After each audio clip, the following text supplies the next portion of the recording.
Before we put any of the timing belt covers on, let's get the oil tube in, dipstick tube. And we got two new O-rings here. So let's go ahead and pull off the old ones and put on the new ones.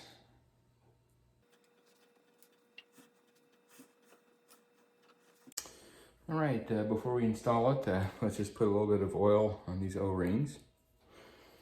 And we'll just insert it here through these coolant tubes, and then just push it in.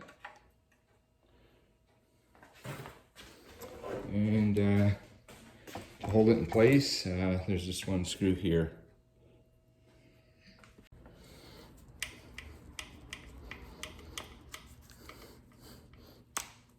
I know previously I mentioned that I'd go through and show you where all the connectors were on the underside of this thing, but some of them are very difficult to see on video. So I'm not going to go through that process, but basically when you put this thing on, just look real carefully under there, make sure everything goes in. And of course, some of these connectors are not going to get plugged in till later when the motor's actually in anyway. I did go ahead and install the coil packs because there's a couple connectors here that were just kind of hanging, so I figured this is a good time to put the coil packs in. Now let's go ahead and install the inner timing belt covers.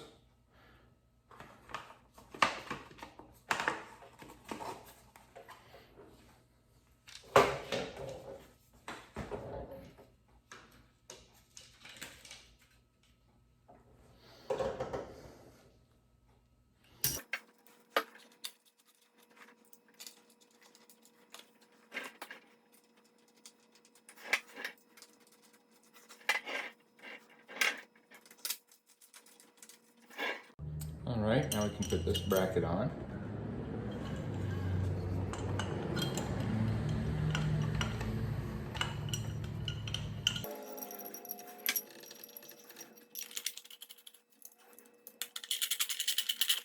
All right, these timing belt covers get torqued to 44 inch-pounds.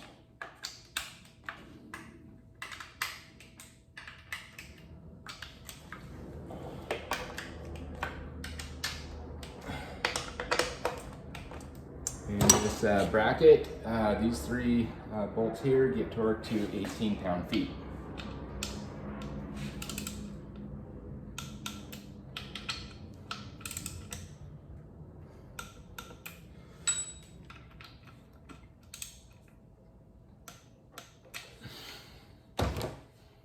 All right, now we can start installing the timing belt pulleys. I'll start with the tensioner. However, this little piston will need to be compressed and a pin driven through here to hold it in the down position before we put the belt on. So since it's off, this is the time to do it. We'll go ahead and put it in the vise to compress it.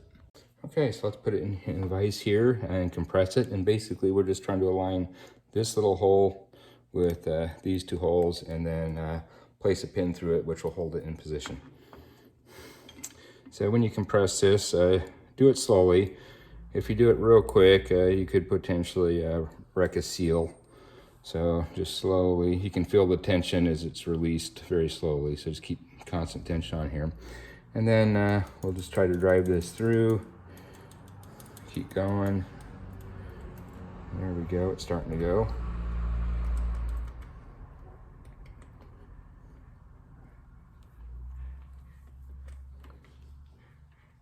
There we go. It's in, and once it's in, we can go ahead and release the tension. And you can see there it is. We'll have to probably pull this out a little bit. We don't want this portion of the pin hitting the block, so we'll track that out until it's about there. There we go, now we're ready to install. And we can just go ahead and thread this in, and this gets torqued to 28.8 pound-feet. Okay, and then 28.8, there we go. All right, and now we can install the remainder of the pulleys. These all get torqued to 28.8, with the exception of this small one. I'll show you later.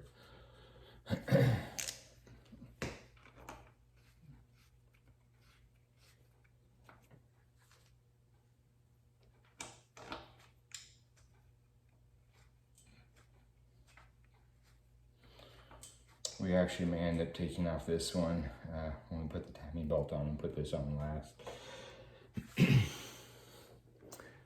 And here's the smaller one. This one here gets torqued to only 18.4.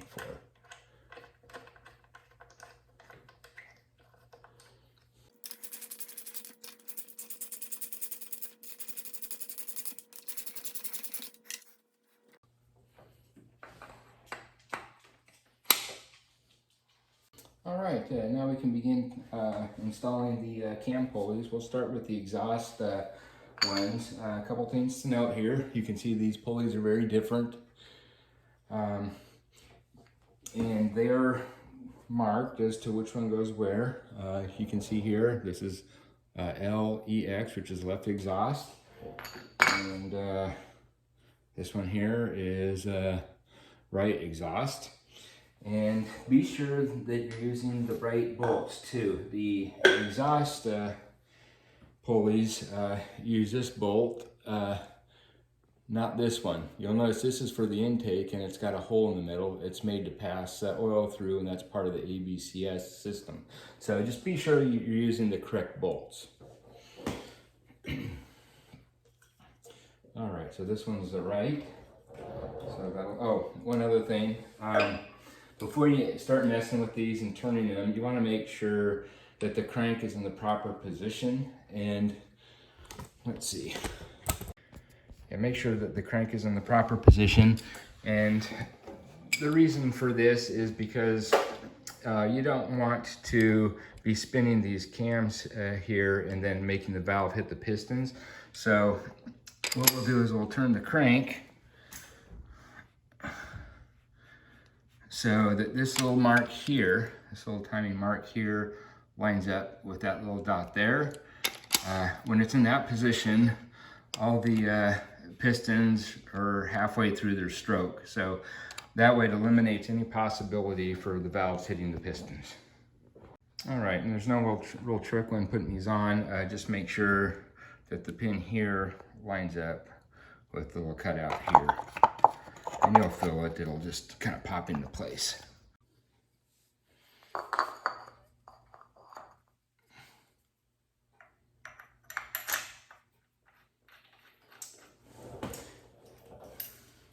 And these are a 10 mm Allen head.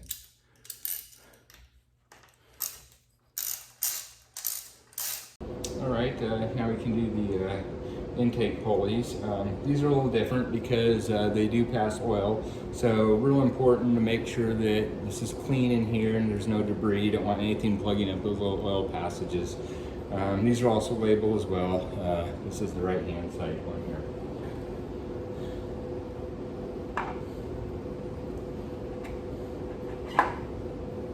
And just get on there a little bit, rotate it until it clicks in. And same thing with the other side. And again, just verify that you got the correct bolts with the holes in them. They're the same length, so these don't matter what side they go on.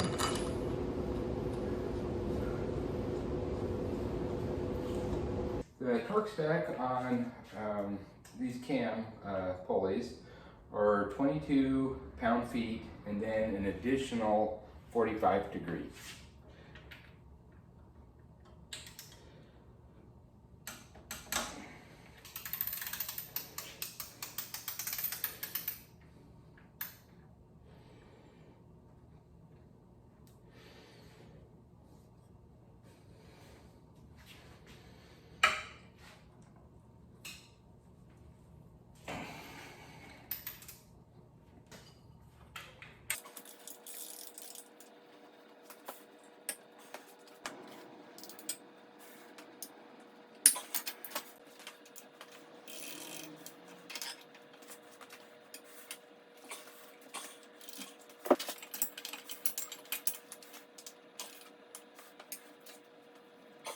At this point, we're ready to install the timing belt, but there's a couple things you need to know here before we do this.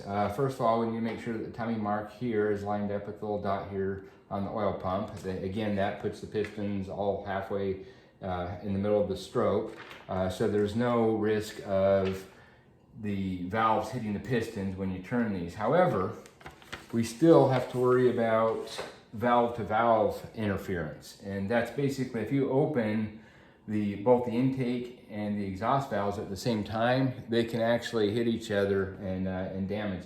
So at this point, you want to make sure that these all spin freely, which means they're not loaded.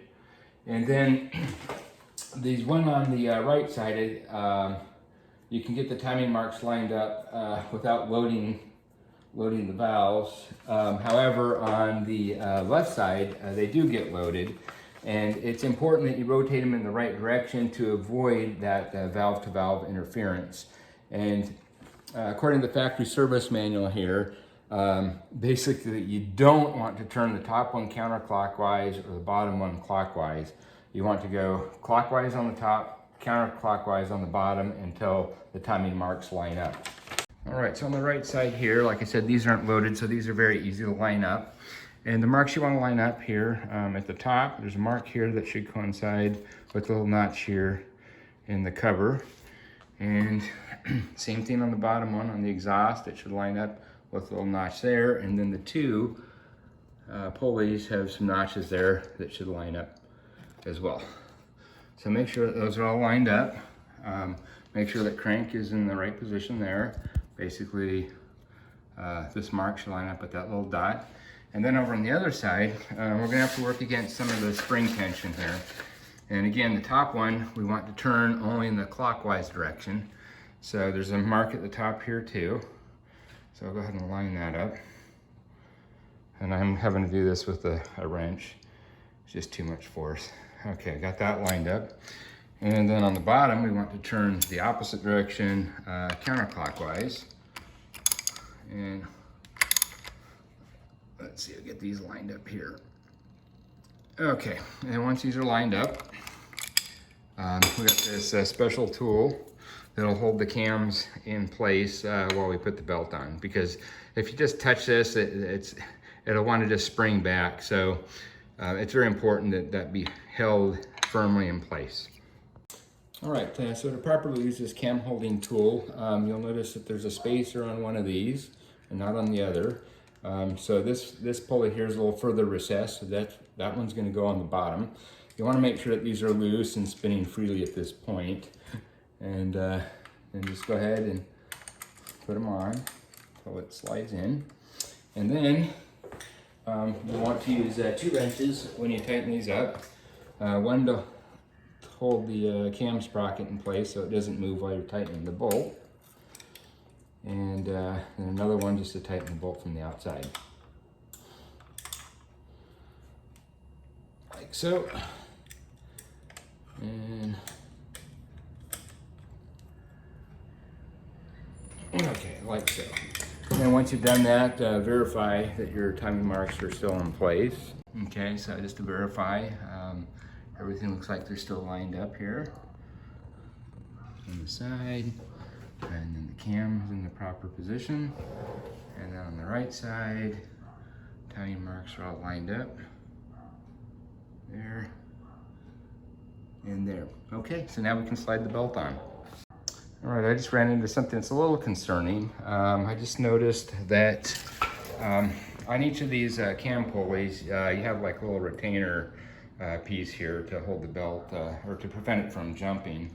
And let's see, even on the crank, we have this little device here, and one over here. But then if you look on the intakes on the left side, nothing's there. So I'm gonna check into that and see if we need to order a part. All right, I went ahead and installed the belt. We're reusing an older belt that actually had been changed not too long ago, so that's why I'm reusing this one. But many of these belts, they have marks on the belt. They're the marks are kind of worn here, but when they're new, they're real evident. But these little marks here are to line up with these little marks on the cams and sprockets. So you can see that's lined up there. There should be one over here, and one here, and then one here. If those marks aren't there, you can count the number of teeth. And I've done that before. Some of the cheaper belts, they don't have the marks. And so just to verify, make sure, this is one thing you definitely want to get right. So I think it's worth taking the time to count the number of teeth. So anyway, just to let you know. So anyway, I'll find out about this before we go any further, and we'll see. Okay, let's go ahead and install this retainer here.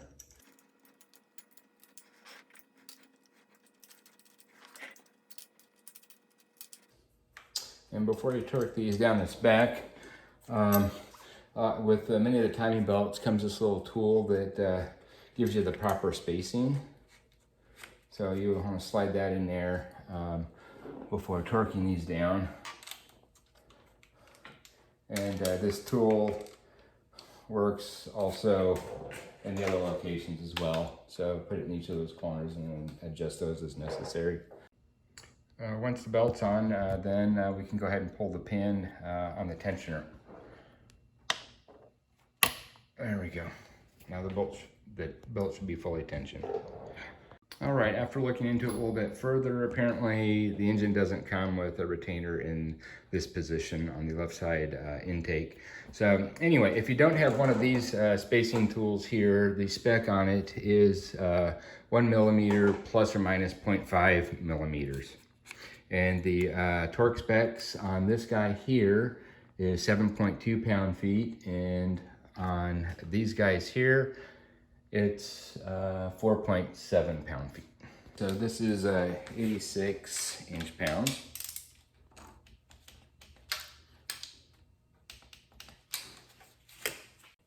All right, and these guys here are a 5 mm, and they get torqued to 56 inch-pounds.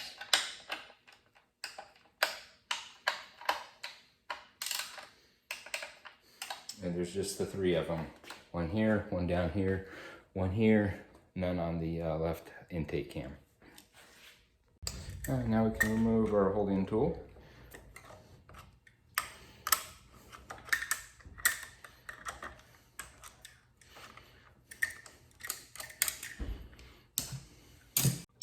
And now we can install some brand new O-rings on our ABCS cam caps.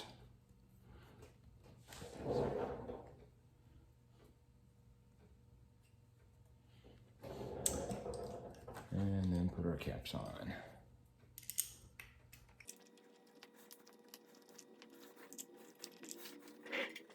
And the screws on these cam caps here go to 30 inch-pounds.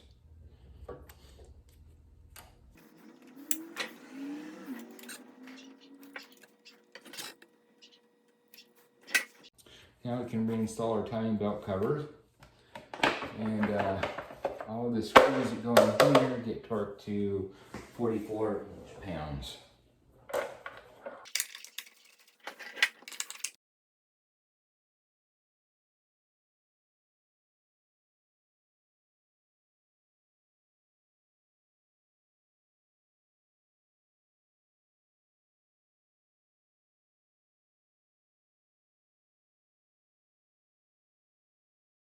Well, this is a good point to stop for today.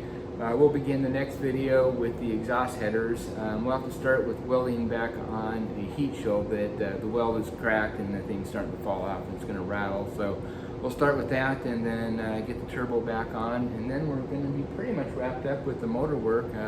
Then we'll direct our attention to getting the motor back into the car and hooking all the accessories. So catch you on the next video. Bye-bye.